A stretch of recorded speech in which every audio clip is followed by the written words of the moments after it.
Quando questionado sobre o assunto, o historiador Emílio Gentili, considerado na Itália o maior especialista vivo sobre o fascismo, dá uma resposta contundente: absolutamente, não.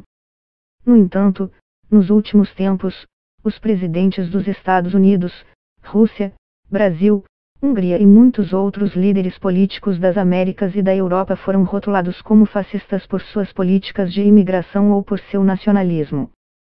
Mas é correto defini-los assim. Este movimento político nasceu oficialmente na noite de 23 de março de 1919, quando Benito Mussolini, 1883-1945, fundou em Milão o Grupo Fasci Italianidade Combattimento.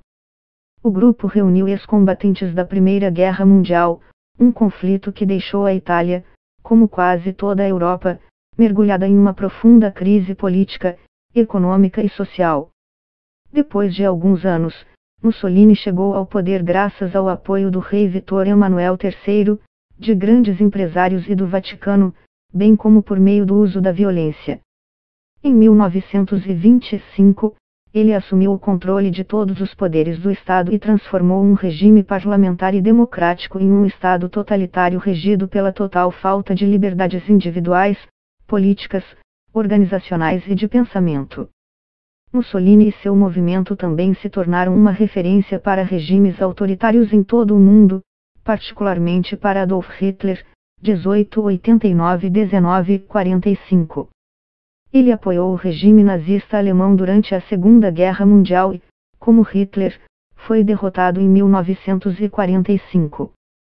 Mas isso não significou a derrota do fascismo como ideologia política, que permanece viva em muitos movimentos da extrema-direita. Mas o que é exatamente o fascismo? O historiador Stanley G. Payne afirmou em um de seus vários estudos sobre o assunto que continua sendo o mais indefinido dos termos políticos mais importantes. 100 anos após sua aparição na história, conversamos com Gentili sobre o tema. Emílio Gentili: devemos distinguir entre o fascismo histórico, que é o regime que, a partir da Itália, marcou a história do século XX e se estendeu à Alemanha e a outros países europeus no período entre as duas guerras mundiais, e o que é frequentemente chamado de fascismo depois de 1945, que se refere a todos aqueles que usam da violência em movimentos de extrema-direita. Gentili: há uma diferença substancial, porque vários movimentos de extrema-direita já existiram antes do fascismo e não geraram um regime totalitário. Gentili: qualquer movimento que se oponha aos princípios da Revolução Francesa de igualdade e liberdade, que afirma a primazia da nação, mas sem necessariamente ter uma organização totalitária ou uma ambição de expansão imperialista. Sem o regime totalitário, sem a submissão da sociedade em um sistema hierárquico militarizado, não é possível falar de fascismo. Gentili: podemos falar de fascismo ao nos referir ao fascismo histórico, quando um movimento de massas organizado militarmente tomou o poder e transformou o regime parlamentar em um Estado totalitário, ou seja, em um Estado com um partido único que procurou transformar, regenerar ou até criar uma nova raça em nome de seus objetivos imperialistas e de conquista. Gentili: sim, para o período histórico entre as duas guerras mundiais, quando ainda havia a vontade de conquistar e se expandir imperialmente por meio da guerra. Se estas características ainda estivessem presentes hoje, poderíamos falar em fascismo. Mas me parece completamente impossível. Mesmo aqueles países que aspiram a ter um papel hegemônico procuram fazer isso por meio da economia e não da conquista armada. Gentili: não, absolutamente, porque na história nada volta, nem de um jeito diferente.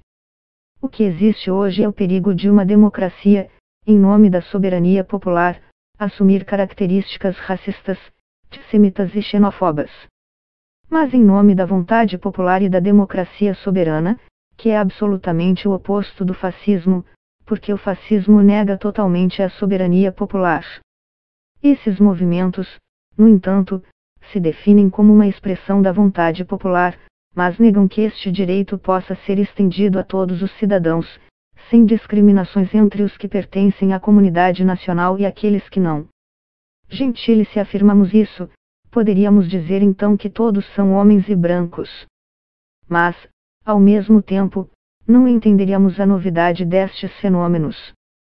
Não se trata de aplicar o termo fascista para todos os contextos, mas de entender quais são as causas que geraram e fizeram proliferar estes fenômenos.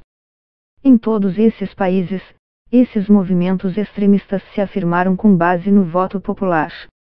Gentile, na minha opinião, é um grande erro, porque não nos permite compreender a verdadeira novidade destes fenômenos e o perigo que eles representam.